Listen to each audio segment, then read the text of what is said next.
Hello everyone, hope you all are doing good. तो जैसे कि हमने प्रीवियस वीडियो में कुछ PYQs किए थे जो लैंग्वेज से रिलेटेड थे, और कुछ PYQs और हैं जो मैं आपके लिए लेके आई हूँ। ठीक है, आज ही मैं दोनों क्लासेस ले लूँगी, ठीक है, ताकि PYQs जो हैं उस टॉपिक के आपको क्लियर हो जाएं। एक क्लास मैंने मॉर्निंग में ली थी, अब नेक्स्ट क्लास में मैं बाकी PYQs आपको करवा रही हूँ। So let's start with the first question. Dash is the best method of human communication.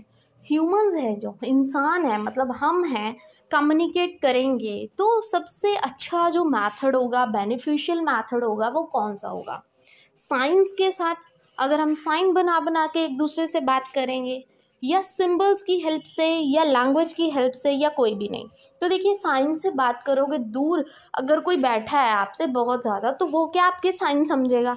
Symbol से हर बार बात नहीं होती, क्योंकि जब आप कम्युनिकेट करोगे तो वर्बल और नॉन वर्बल दोनों ही चीज़ें इंक्लूड होंगी। ठीक है, तो लैंग्वेज ही क्या है, सबसे बेस्ट मेथड होता है जब ह्यूमंस कम्युनिकेट करते हैं थ्रू द लैंग्वेज। क्योंकि पहली डेफिनेशन यही है कि लैंग्वेज क्या होता है, ये एक मीडियम है, एक माध्यम है, जिससे ह्यूमंस हैं जो क्या कर सकते हैं, अपनी फीलिंग्स को एक्सप्रेस कर सकते हैं, अपनी आइडियाज़ को एक्सप्रेस कर सकते हैं।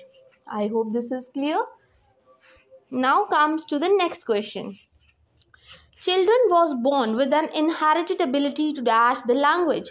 कि जो बच्चे होते हैं ना, चॉम्स्की ने क्या बोला था कि जो बच्चे हैं वो already from the very birth उनमें क्या होती है, LAD होती है, मतलब लैंग्वेज एक्विजिशन डिवाइस होता है, जिससे वो भाषा को सीख सकते हैं। क्योंकि ऑलरेडी उनके दिमाग में क्या है, एक वायरिंग होती है लैंग्वेज वाली, तो वो क्या है, इजीली पहले से ही, मतलब उनमें क्या है, लैंग्वेज होती है कि वो लैंग्वेज को सीख सकते हैं। Right, so ability to dash the language, acquire the language, learn नहीं करना, यूज़ नहीं करना, स्पीक नहीं करना, एक्वायर करनी है language. Right, next question. Language is a systematic system of dash. तो लैंग्वेज क्या है, आर्बिट्ररी है, ये तो आपको पता ही पता है। आर्बिट्ररी मैंने आपको बताया था जब मैंने कैरेक्टरिस्टिक्स पढ़ाए थे।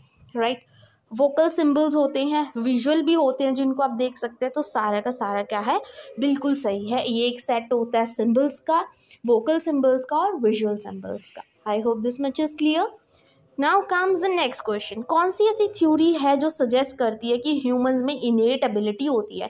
मैंने आपको बताया कि जो इंग्लिश का पेपर है ना आपका, चाहे वो पेपर 1 है चाहे वो पेपर 2 है, उसमें LAD मतलब चॉम्स्की से रिलेटेड पक्का क्वेश्चन आएगा ही आएगा। क्योंकि चॉम्स्की ने लैंग्वेज की बात की थी, तो ज़्यादातर चॉम्स्की से रिलेटेड क्वेश्चन ही आते हैं।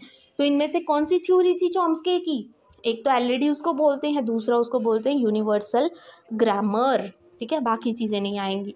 उनका जो मॉडल था, जो उन्होंने बोला था ना, LAD language acquisition device, Chomsky ने बोला था, तो उसको हम यूनिवर्सल ग्रामर भी बोलते हैं। यूनिवर्सल ग्रामर मतलब कि ह्यूमंस ऑलरेडी क्या है, जब भी वो बॉर्न होते हैं, जन्म लेते हैं, पहले से उनमें एक ऐसी क्षमता होती है कि वो लैंग्वेज को सीख पाएँ। ठीक है, ये चॉम्स्की ने बोला था, और उनको हम यूनिवर्सल ग्रामर भी बोलते हैं। I hope this is also clear. Next question, the ability to use the language.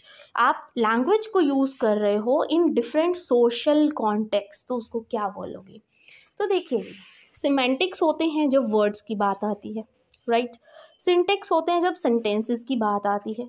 Phonetics होते हैं जब साउंड की बात आती है।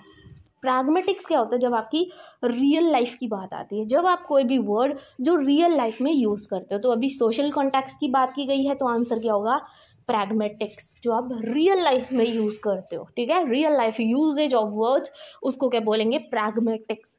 जो आप सोसाइटी में इंटरेक्ट करते टाइम वर्ड्स यूज़ करते हो, उसको प्रैग्मेटिक्स बोला जाता है। आई hope this is also clear. Next question, the acquisition of the language typically begins during. कि जो बच्चा है लैंग्वेज एक्वायर करना कब से सीखता है, अडोलेसेंस, इन्फेंसी, चाइल्डहुड या अडल्टहुड? तो देखिए जी, तो वो इन्फेंसी पीरियड से ही, पहले से 0 to 2 years। जैसे मैंने बोला 3 साल तक तो बच्चे में पूरी तरह, मतलब एक तरह से लैंग्वेज डेवलप हो जाती है। ठीक है जी, तो क्रिटिकल पीरियड भी इसको बोला जाता है, अगर आपको याद हो, 5 साल तक। ठीक है, 3 तक सीख जाता है, 5 साल तक पूरी तरह, मतलब फुल्ली वो सीख जाएगा। ठीक है, इन्फेंसी क्या है, मतलब इन्फेंसी पीरियड ऐसा है ड्यूरिंग विच बच्चा क्या है, लैंग्वेज एक्वायर करना स्टार्ट कर देता है। आई hope this is clear. Next, language क्या है? आपके पेरेंट्स की प्रॉपर्टी है? नहीं जी। सिर्फ ग्रामर की बात है? वेरियस साउंड्स होती हैं? नहीं जी, ये एक सिस्टम है, एक प्रॉपर सिस्टम है, सिस्टम ऑफ सिस्टम्स, उसको लैंग्वेज बोला जाता है, right. Next question, what is the last stage of language development? आखिरी स्टेज क्या है लैंग्वेज डेवलपमेंट की? तो क्राइंग तो नहीं होगी, क्राइंग तो स्टार्टिंग है, बच्चा क्राई करके अपनी, इसको साइन लैंग्वेज बोलते हैं हम क्राइंग को। अगर आपने नोट्स पढ़े होंगे तो आपको याद होगा कि क्राइंग को हम साइन लैंग्वेज में लिखते हैं, राइट। वोकैबुलरी भी नहीं है हमारी, प्रोनाउंसिएशन भी नहीं है, वो है सेंटेंस फॉर्मेशन। मतलब लास्ट स्टेज मतलब बच्चे को सब कुछ आ गया, वोकैबुलरी आ गई, प्रोनाउंसिएशन आ गई, अब वो सेंटेंस बनाना सीख गया है। तो ये क्या होगा, उसका लास्ट स्टेज है कि उसको लैंग्वेज आ गई है, तभी तो वो सेंटेंसेस बना पा रहा है। ठीक है जी, तो लास्ट स्टेज कौन सी होगी? Language development. Next question is, a multilingual approach to schooling from the very beginning is mainly helpful in countering the ill effect of, कि देखिए जी, कि जो आप मल्टीलिंगुअलिज्म अप्रोच, ठीक है जी, जो मल्टीलिंगुअल अप्रोच है, मल्टीलिंगुअल क्या होता है कि जहाँ पे हर तरह की भाषा बोली जाती है। एक तो होता है जहाँ पे हम सिंगल लैंग्वेज बोलते हैं स्कूल में, ठीक है, वो होती है मोनोलिंगुअल, मोनो। और जहाँ पे दो बोली जाए वो होती है बायलिंगुअल। जहाँ पे 3, 4 मतलब बहुत सारी भाषाएं बोली जाएं वो होता है मल्टीलिंगुअल, राइट। तो ये जो अप्रोच है स्कूलिंग में, बहुत ही स्टार्टिंग से अगर स्कूल में मोनोलिंगुअलिज्म किया जाए, मतलब हर बच्चा हर तरह की भाषा बोल सके, अपने कल्चर से जो भाषा लेके आया वो बोल सके, तो वो कहाँ पे हेल्पफुल होगी कि इस चीज़ को मतलब काउंटर करेगी, हेल्पफुल होगी बच्चे के लिए एक तरह से। वीक कम्युनिकेशन स्किल्स नहीं जी, ये तो हेल्पफुल होंगी ना। स्कूल ड्रॉप आउट्स, बच्चे स्कूल छोड़ के चले जाएंगे, नहीं जी। लूजिंग वन ऑन लैंग्वेज, इससे लूज कहाँ होगी, हर एक बच्चा अपने कल्चर की भाषा बोल रहा है। तो लर्निंग डिसेबिलिटीज, अगर बच्चे की कोई डिसेबिलिटी है, लर्निंग डिसेबिलिटी है, तो वो भी दूर हो जाएगी, राइट। और बच्चा हर तरह की भाषा सीखेगा। आई hope this is clear. Next question, ध्यान से देखना, क्वेश्चन बहुत इजी है, बहुत बार करवाया हुआ ये टॉपिक।